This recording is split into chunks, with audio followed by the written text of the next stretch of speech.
এর নাম হচ্ছে এলমা। এলমার এই যে আজকে সার্জারি হইল, সার্জারি ওর পায়োমেট্রা ছিল, সাথে কিছু সিস্টও ছিল। এই যে ওর অর্গানটা, এটা হচ্ছে ইউটেরাস, হোল ইউটেরাস। এই এখানে সিস্টগুলা ভিডিওতে দেখা যাচ্ছে কিনা, এই যে একটা আছে, এই যে এখানে একটা আছে, এখানে আরও আছে কিছু ওভারের মধ্যে।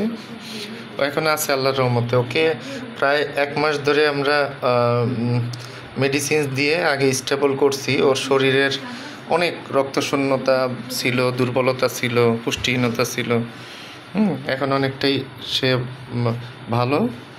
আর স্টেবল করার পরে তারপরে আমরা ওকে সার্জারি করছি। সো সার্জারি করার আগে একটাই মেসেজ যে বিড়াল সুস্থ আছে কি না এটা অবজার্ভ করে তারপরে সার্জারি করতে হবে। আর এরকম পায়োমেট্রার যদি কোনো লক্ষণ থাকে তাহলে অবশ্যই মেয়ে বিড়ালকে দ্রুত করতে হবে সার্জারি। এই যে ওর সেন্স চলে আসতেছে। আমরা মাত্রই ওকে সার্জারি করে এখানে সেট করছি একটু অবজার্ভ করার জন্য, এখন রিলিজ করে দেব।